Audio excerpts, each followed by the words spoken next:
Last week during his Chaile time, we looked at how to identify the incompetent boss. During the next 2 weeks, we're going to look at 6 steps and how to deal with toxic leadership.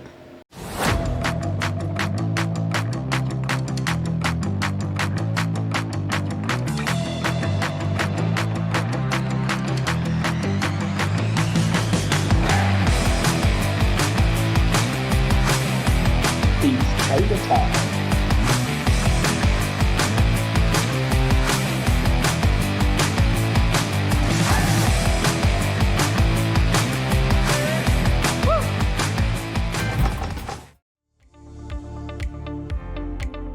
Hello and welcome to this week's episode of Chaile Time. Toby, lekker skars.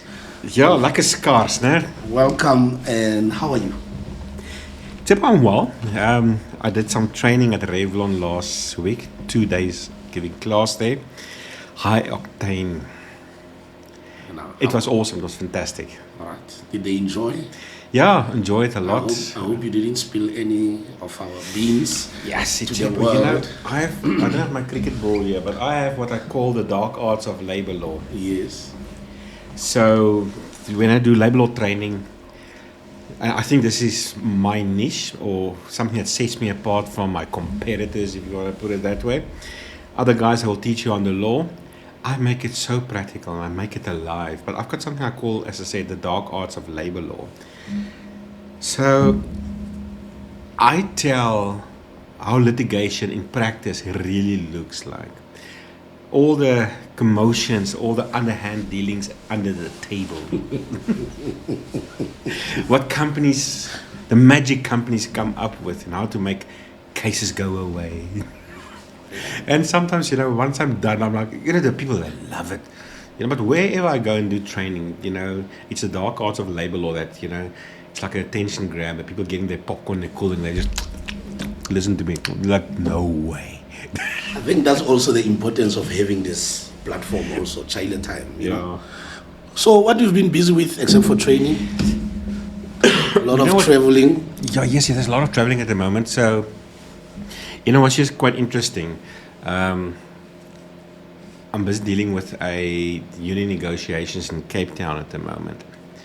Just in terms of 2 disputes, but it's with one of the large unions in South Africa, NUMSA, And on these matters, I understand where the union is coming from. They're not wrong per se. They're actually right. Okay. In terms of this dispute, and driving the dispute. And it's quite interesting, after we had our second week meeting yesterday, there will probably be another one next week too. Tepo, it was just so amazing. Once the union and the shop stewards had left, it was just us in the company. Immediately, the company started turning to each other, how are we going to fire the staff that's raising all these questions? Beautiful. The troublemakers. I'm sitting there thinking to myself, yes, it took, I suppose I'm born for this kind of a job because, at the end of the day, I appreciate where employers is coming from because without employers now having this little bit of deviousness in them, you won't see high buildings and empires and employment and jobs. Exactly. You need to have a bit of a kick, Even long time ago when I studied theology, mind you, to become a preacher, okay? Our pastor always said the best leaders are the ones who's got a bit of rebellion, you see. So now this is what you enjoy with companies.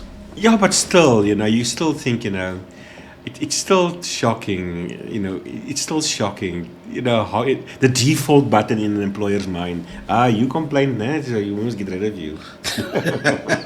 But I guess that's where your role comes in also, because now you have, you know how to guide to the right direction and how to. Yeah, no. Look, we are going to fix this in terms of the law and whatever. But anyway, so before we continue, we have our Harmony People Conference coming up on the 10th of September 2026 at the luxurious Kiewitskroon Wine Estate. If you are an HR manager or a business owner, Or even if you just specialize in an HR or a related profession, do not miss this conference. It's on the AI revolution that's hitting South African workplaces, also globally, of course, and how HR can be better prepared for what's coming or for what already is happening. And today we are introducing our third keynote speaker, all the way from Ireland. The Irish. International. Wow. Dr. Kirstin Krauss, who will be speaking on, let me get this right because personally I'm not intelligent enough. He's got a PhD. You see, so, yeah, from an academic level, Whew. From AI literacy to knowledge evaluation, what can we learn from the AI hype cycle? Let's take a look.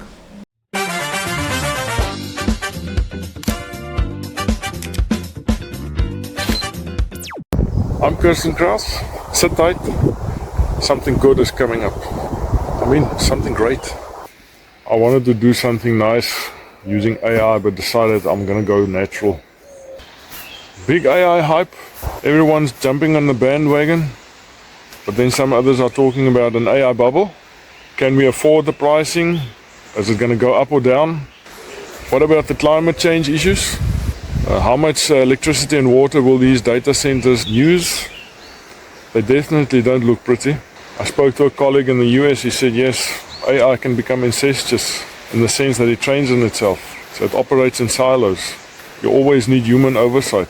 I used AI the other day to craft a founders agreement. But I don't know what I missed. I still need to figure that out. Got an article today that says Ford used AI for quality control, and then they decided they're going to go back to humans. Others argue that education is in turmoil. I just think that AI shot holes in a gap that we've already seen for a long time.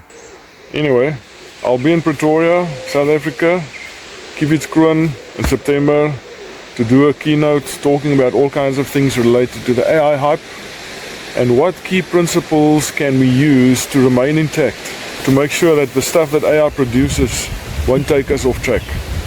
I'm going to specifically talk about knowledge evaluation principles. So I hope to see you all there. And just wanted to introduce you to the two horses here. The one is called Chat and GPT.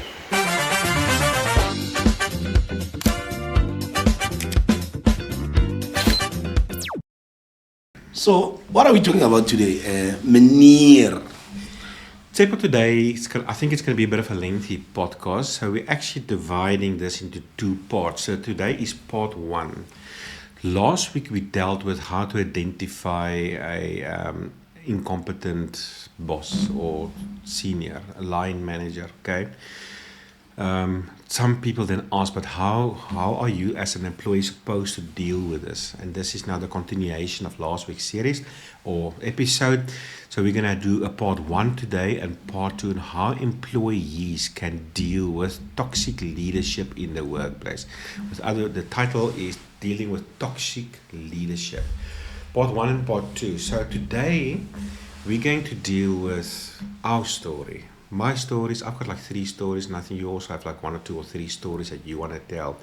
In terms of when we worked for corporate, how did we deal with toxic leadership? Leadership where your line manager will bully you.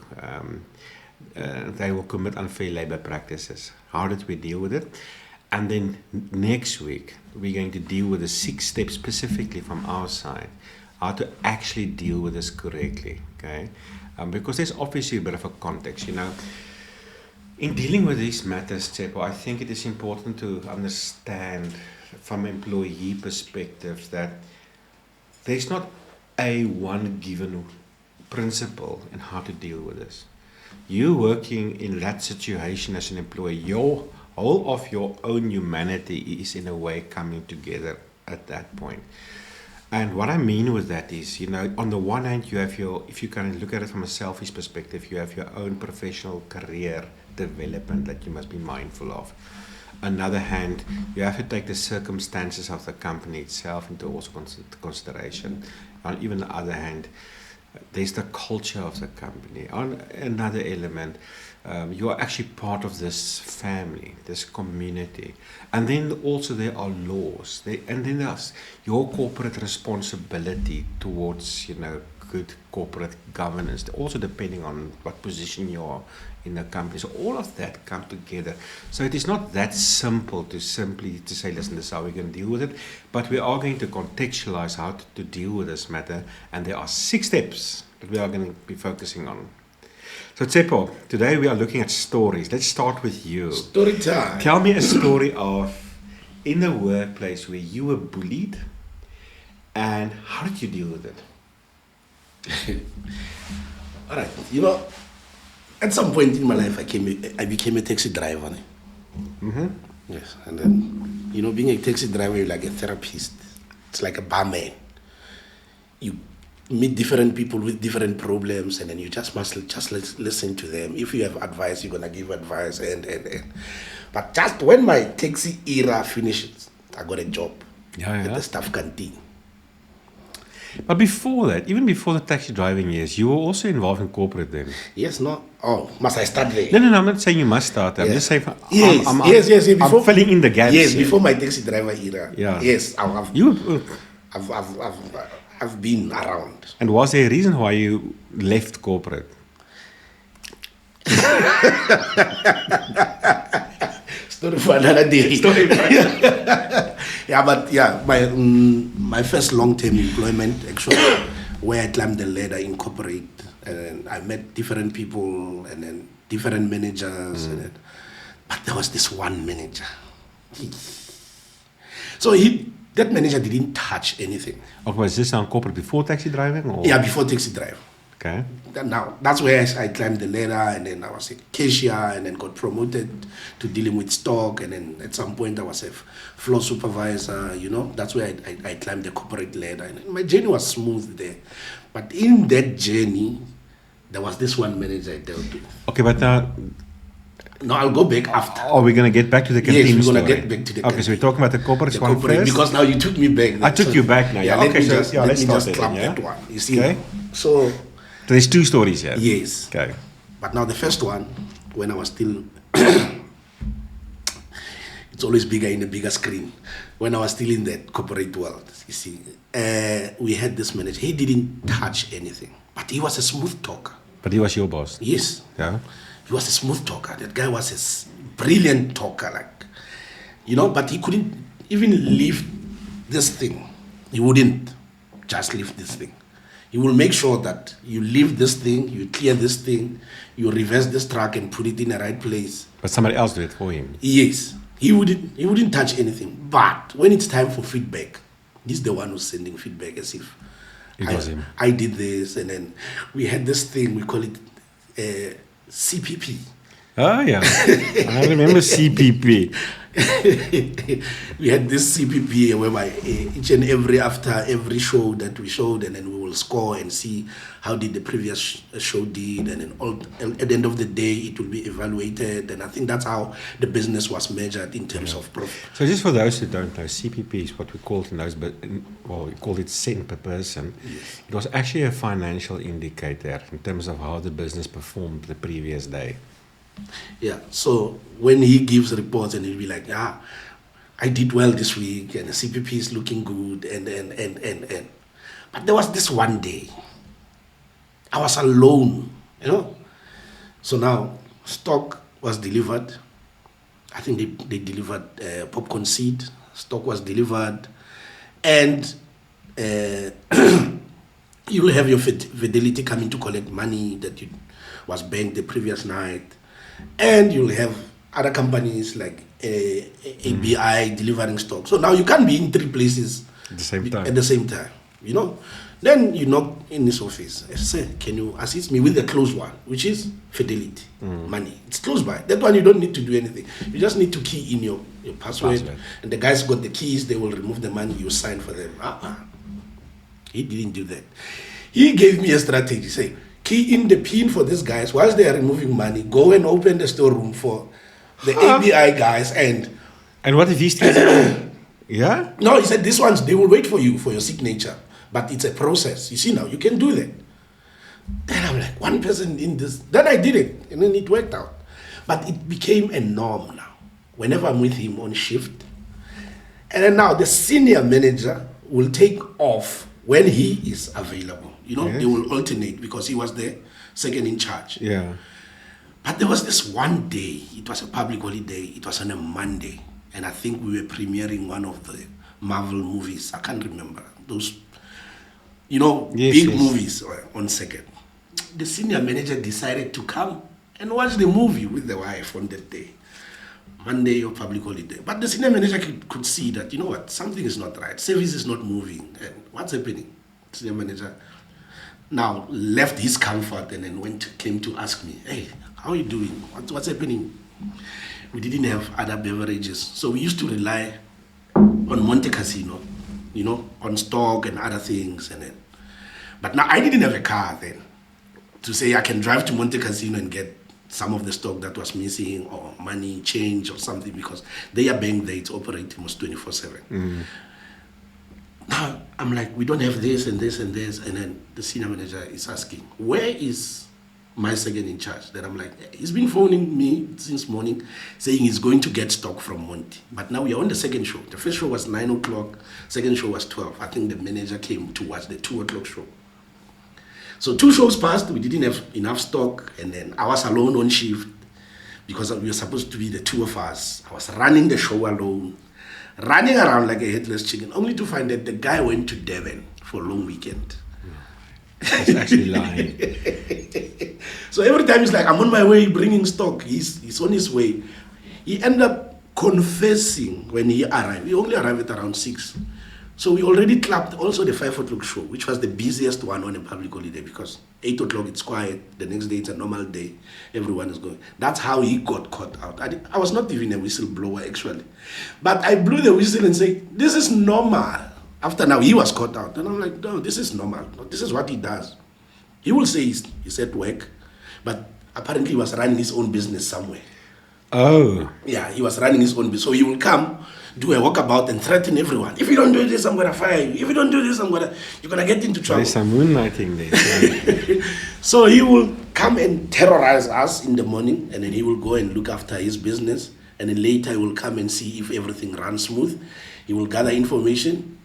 That's interesting, Tsepo, even with our episode last week. Yes. How the incompetent manager, whether they are actually incompetent or just devious or malicious, whatever the case may be, their management style always smells of autocracy.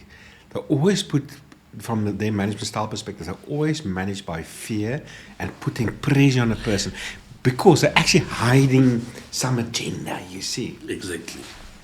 So now he got caught out, and then I spilled the beans. I'm like, oh, no, on a normal day, I will do three duties alone, and then I will be with him on shift, and then he will just be sitting in the office, enjoying stock for free. Oh, stealing the stock. Let's call it by the name. He stole stock and he ate it. Okay? So what eventually happened there? What happened with him? No, I think he ended up getting dismissed or something because the matter was escalated, and then he was caught out that he was not working. In most cases, he was not even at work to be present. He will just come in the morning, come before his shifts end, just to come and gather information, and then he will submit second-hand information that it's not. So you could give him wrong figures. He will submit wrong figures if you wanted. Because he doesn't know. Because he doesn't know. If you wanted to put a trap for him, then. But he ended up getting dismissed, and then, you know. But now the second one, after now my taxi driver The canteen. the canteen one now, you know. I haven't been working in the corporate world for like 6 months now. Okay. You know, I'm passionate about this new job, and it was paying well. I don't want to lie to you, you know. So, but now I worked there for 1 month. Everything was going well. Me and my manager were getting along so well, and then I became the favorite because I know myself when I do something. So this is now a canteen in a casino environment. So this is now, you need to know what you're doing. Yes. There's a lot of health and safety regulations. Exactly. There's a lot of pressure. A lot of pressure, and you need to know what you're doing. You know, but I was on the T. I became. But Tsepo, just for the audience, because Yes. maybe not, they don't know this about you. You're actually a man with a vast array of experiences across industries. I mean, you've worked in road freight, you've worked in hospitality, food and beverage. You are a qualified waiter, bartender, manager, supervisor. Assessor, You're moderator. a qualified assessor and moderator. You're an IR specialist. You know, when people like you themselves study, well, we both studied advanced labor law at the University of Pretoria. The other people sitting there, they all have an HR background. We've got a business background. Yes, management because we've been on the floor. And actually, just to jump out of that ship just a bit, yesterday I was with a client, and then we met for the first time yesterday, and they are also doing a lot of work at the South African... But they're also road freight. Yes, they are doing a lot of work at the South African breweries. And when we were having a conversation, then I started... This is not at the CCMA? Yes. Then I started quoting things like, oh, no, there's another branch in Newlands there where drivers are struggling to park. Then he looked at me like, who are you? How did you know this? We didn't tell you this. How do you know these things? Then I'm like, no, I've been around. I've been, Then I told him this, and then you have a branch in Shamdor, and then El Road, and then a difference between a depot and a brewery. And then he looked at me like, actually, you must do more work for us. Then I'm like, no, don't worry. I got you. So yeah, no, I've been around. I've been around. Anyway, continue. Yeah. So the 1 month, me and my manager, we get along, and I became the favorite person. Actually, me and my lady partner, she was white. I can't remember her name. What do you mean with partner? Your wife? We were on opposite shifts.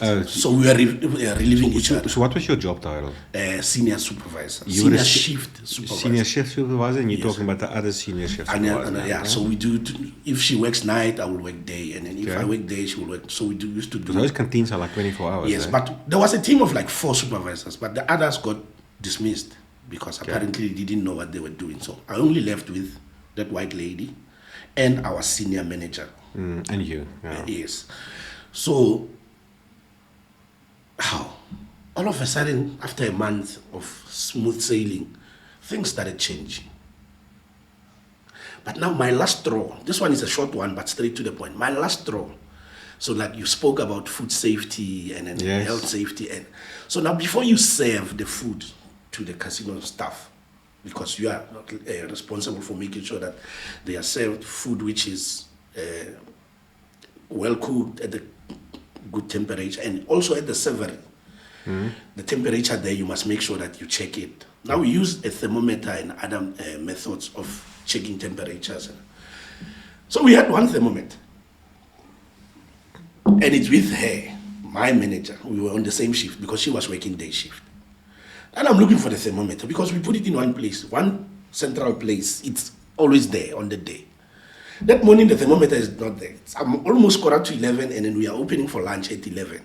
I'm sweating because now I have to do my rounds and check the temperatures. Check the temperatures. I can't find the thermometer. But knowing myself, everywhere I go, I build relationships.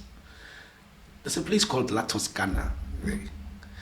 The chef there, we became friends because we used to borrow each other. Hey, if they don't have stock, because it's the same owners, the casino. If they don't have this kind of stock, and then we'll issue out the stock for them, and then when they get their stock, they will replace. I ran on the corridors of the casino to that facility to go and get the thermometer from the chef there. And the chef was like, "You are lucky I'm done with doing my rounds. Please go do your rounds, and then when you are done, bring it back." I came back running about 5:02. Started doing paperwork complete and put it on a clipboard.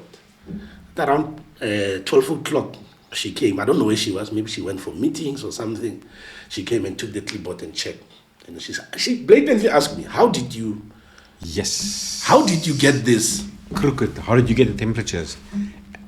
Then I showed her, and then I put it back, and then I went on with my life. And 3 months after that, our contract was cancelled, actually. So I think it was this thing that was planned to sabotage. She was very devious, eh? To sabotage us, and we end up losing that contract eventually at the end of it. So yeah, managers can be somehow. But with me knowing myself, when I get to a place, I make sure that I pave my ways and then build good relationship with people. Even now, CCMA commissioners, they greet me on corridors, Not that we are friends. No, we're not friends. Just that I'm there because so of often. Chinatown, they stop you in the middle. They stop you high in the sky in a fly sapphire plane. Somebody will say, I know you. I know you. Walking in CCMA in Witbank, the commissioner, I could hear this voice and this laughter on the corridors. Is this you, the man who's on our screen? And I'm like, yeah. But yeah. So my stories, I've got 3 stories I want to tell. So the one is starting off as a young man. I was first I started after studying theology, my first job was to be a petrol boy at engine garage. And then thereafter I became a storeman for Pick n Pay. But these were 2 franchises. It was privately owned. The one was Pick n Pay Durbanville in the Cape, and the other one was Pick n Pay Family Store Durbanville and Pick n Pay Family Store in Brackenfell. So both were owned by the same owner, and I think the owner, he eventually sold both businesses, and I think he lives in Australia now. So he owned both stores as a young man. So I was a storeman, but eventually he promoted me to a perishable supervisor. So I was in charge of all the cold and the frozen foods, the milks, frozen vegetables, the breads, the deli, the bakery. Those were all my departments. But we had this manager, store manager, the senior store manager. Yes. He was an old man, Tsepo, but he shouted at me every single day, non-stop. But there was something wrong with his mind, man. When a customer, when you want to buy things, and accidentally maybe you drop the milk and it spills there on the floor, you don't have to pay for it. So what happened is Pick n Pay will have their suppliers come in, the merchandisers from the supplier. They will write it off and create the company, But obviously to clean it, you need a cleaner with a mop and a broom, maybe just to clean up there, whatever the case may be. I mean, this guy was so crazy that one day, they will stand at a podium in the front of the store looking at all the customers, and they've got like a microphone, and then they will punt the promotions and the specials. Good day, lady. Good day, Pick n Pay family shoppers. Today we have nice, fresh, warm bread available at a discounted price of only R5 a bread. Please don't forget to make a visit to our bakery department, for instance. And this one day something happened. Somebody broke something, like a customer broke something and spilled something. So he went on the microphone. Can I please have a cleaner with a mop to the broom, please? Can I have a cleaner with a mop to the broom? And we just start cracking ourselves. So this is what we dealt with as a senior manager. And he will do his walkabouts, check, and he will just find the smallest thing of crapping on you. And, I wasn't a young man. I was probably early 20s or so. And I couldn't deal with this emotionally anymore. It was just, the pressure was too much for me. So I had a scooter motorbike in those days. The owner his office was at Durbanville. So I went to Durbanville out of my own. And I reported the senior manager and I explained to them everything was going on. And how he shouts at people and me and how he takes advantage of us and abuses us and whatever the case may be. And you know what he told me, Chaile? It's time that you learn to stand up to him. I'm like, how do you stand up to him? Anyway, so I drove back. But what I didn't know is he then phoned the manager. Yes.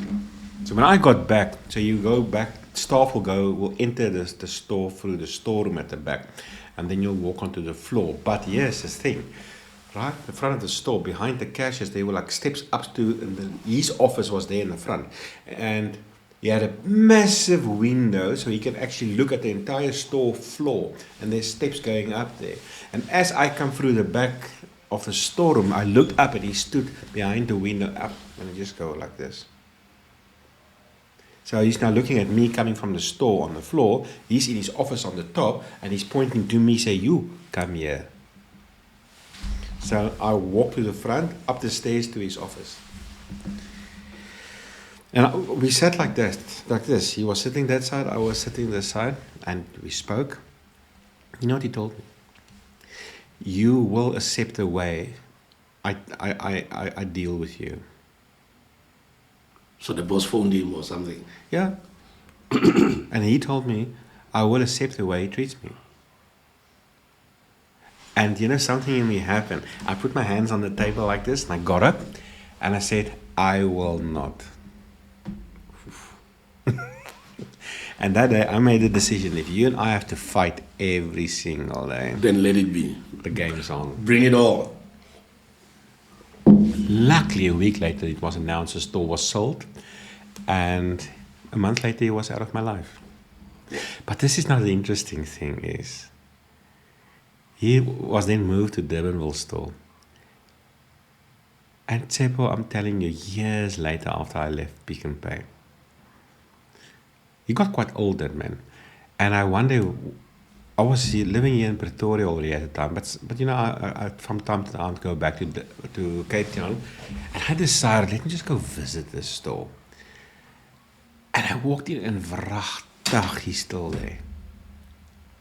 But this time, as I walked in, he recognized me and he ran towards me. He put his arm around my neck and he said, people, I know this man. I trained this man. So we could never make it personal. I suppose he was just an old toppy, that was going a bit crazy, But yeah, that was my one story. I think a bit more serious story. So eventually, I also worked in the cinema chain. I became a senior manager in the cinema chain.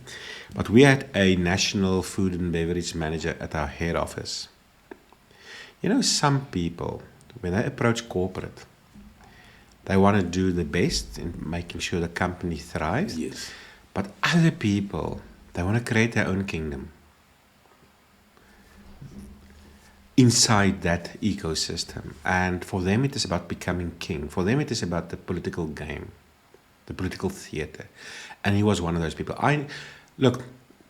We were both transferred. We both worked for the same corporate in Cape Town already. He was a duty manager in those days in Cape Town. I was a supervisor. Eventually, both of them were transferred here. But he ended up a national manager at our head office. And because I knew him well, I knew that he wanted to be CEO of the company. But his way of doing it was stepping on everybody else. So he was using everyone's head to... Yeah, that was just his way, As a ladder. And I remember when he got promoted, he was always higher than myself. But when he come do site inspections, he managed through fear. He threatened me and others also. He threatened us with dismissal every time he saw us. He was like this mini god walking around with absolute devastating fear, trying to find fault, the smallest thing. And then he will shit all over you for the smallest thing, pardon my language, And then one day, one of our big, luxurious sites, so I was the senior manager there, and he was the national manager. He came. Now we had a privé division. It was the privé was like a private lounge where clients can go. There's nice hostesses that serves you food and whatever, in those days. And then the manager came to me and said, "Listen, the privé hostess is sick. I must let her take a day of sick leave." I said, "Oh, okay." And then probably about 10 minutes later, the privé hostess came to me and said to me, "Please don't let me go because he wants to take me to his house to rape me." That's what she told me. So I reported it to my boss, my area manager. I reported it to the CEO. I reported to the auditors, and I reported to HR. But just to give you an illustration, the pressure he put on. One day I resigned because of him. And then my wife in those days was my girlfriend, and she came to pick me up, and I remember crying. And one stage while we're driving, she had to stop the car so I can puke on the sideway. So that was the experience I had. And So I reported him, and suddenly he became very, very nice. Because now remember, this is a game of politics. Yes. Now, you see. So now you need to influence people. Now he's got his own private ambition to be the king of the company now. Okay, he became very, very nice for a few weeks, probably 2-3 months. And I've heard that there was all these investigations, blah blah blah, whatever the case may be. And then the news came that he resigned from the company. So obviously he was pushed out or whatever the case may be. And the habit in those days was when a national manager resigns, at the last day in office, some people, the national operations team will come together for some drinks at head office. Now, as a senior branch manager, I was part of the national operations teams in the team in those days. So I was also there. We were probably like 20-30 people in the boardroom or whatever. We just had some drinks, And then he looked me straight in the eyes and he started screaming and shouting at me in front of everyone, telling me how I wanted his job and this is why now he's losing job. It's my fault. I didn't say a thing. I just looked at him. Hey. Anyway, then my third story, similar, but now I've been there for a couple of years, so I've been through the trenches. I've learned how to manage the politics and to stand my ground. So actually a few years later after this incident, so I was still a senior branch manager, and I can't actually remember this guy's name, but there's this new general manager for the company. But again, he also wants his empire. So we had a national conference coming up, okay, with all the managers and so, and he wanted to somehow, through a political agenda, try to get rid or push out the CEO of the company. Because his agenda was that he wants to be CEO, and then he wants us all to rebel against the CEO at the national conference. So what he did is, nationwide, he went to all the senior managers, who's then obviously will be part of the conference, and he took them all out for lunch. And then he started influencing them, showing them mistakes of the CEO. I personally thought the CEO was brilliant, and I actually had a very good relationship with the CEO. And I was then, and he sort of, you could hear among the senior managers, we all are sort of coming together as a community, sub-community now, and we are going to stand up against the CEO, whatever. I was the last person he took out for lunch. Big mistake. We went out for lunch, and he told me about, the uprising that's coming at the conference and whatever. It was canvassing. And he just want to get my support and whatever. It was canvassing. So I'm a bit of a chameleon, I keep myself neutral, just look at the person, whatever, I had a cordial lunch. I struggled to swallow, but once the lunch was finished, I went to my office, got on my PC, I sent an email to the CEO, CC'd him, the auditors, HR, and every senior manager in the company, and told them exactly this is what's happening. That following Monday in his office, he had a heart attack. The ambulance came to took him away. I never saw him again. I was about to ask you, are you talking about the heart attack guy? Oh, you knew. I can't remember his name. The heart attack guy. Yes. That's what really happened behind the scenes.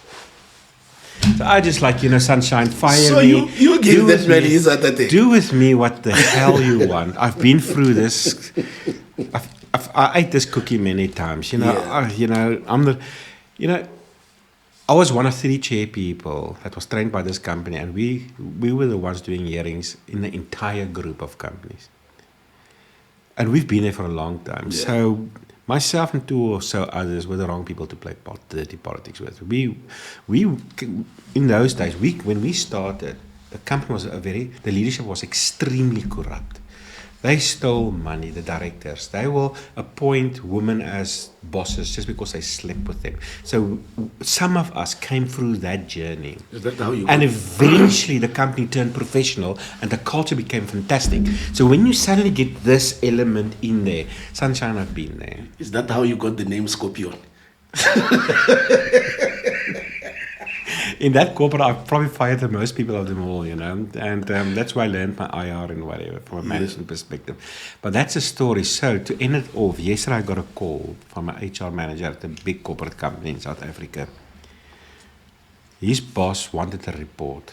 So the boss came to his office and asked him, "Are you done with the report?" So he said, "I'll send it to you in 5 minutes." Literally 3 minutes later, emailed it to him. About 10 minutes later, the boss came to him, threw his own laptop on the desk, shouted at him and asked him, "Where's my effing report?" So I said, "But I've sent it to him. It's in your inbox." But now, the culture in the company is actually quite good. But what he did tell me is the company is suddenly struggling with cash flow. So the directors and the senior managers are under enormous amount of stress and pressure. To the point where now he's fixing his CV and he wants another job. But here's the thing, his salary is 120,000 a month. And then he asked me for advice. And I had to coach him. I had to explain to him, look, sometimes you stay. We will deal with this next week in terms of the 6 steps. Yes. And create some context. But one of the elements is sometimes you stay. Because when you do, years later, people will look at you and say, "Listen, how did you get to where you are?" Then you say, "I've been there. I've got the T-shirt." And the wristband. And the wristband. But you will never get to that stage if you keep on ducking and diving, leaving and avoiding the hot politics. You need to have it. And before you say, and this is really, you know what, this is something I learned from Jacob Zuma. Doesn't matter what your opinion is about Jacob Zuma. I think somewhere he said down the line that stress is a white man's problem, or depression is a white man's problem, Yeah. something like that. I don't know if he's talking the truth or he's lying, that he's never stressing, but when you look at him, you will never see depression. You will never see stress. And that man's got a shitty life, eh? I mean, everybody's suing him, non-stop. How he still wakes up and smile and carry on with his job as if there's nothing wrong. I'm taking my hat off. I'm like, "Sir, I can learn from you." Yeah. What I wanted to say last is that actually, I think the thick skin that I have today, it's from that world, the corporate world. You see, going in at arbitration, challenging a project manager, challenging a national ops manager, a COO, convincing a COO to sign an MSA. Or MSA, yeah. And then they will like eating from the palm of your hand and be like, "No, actually, you are right. I don't have to damage my reputation. You are right. And then, let me sign." All those tricks and everything, the thick skin, you get it from there. And you can face everything. Yeah. The arbitration that I got, I begged last week.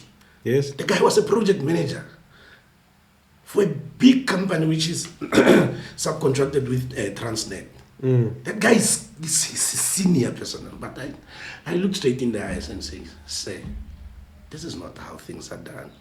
Commissioner, this man is taking chances." Tsepo, stay with us next week. Join us next week on part 2. We're going to look at 6 principles on how to deal with toxic leadership. Time for job review. Job review. I also want to go there because we have dealt with the conference. Now, fresh jobs in our networks this week. See you next week, Tsepo. Cheers. Bye-bye. Capiche. Bye.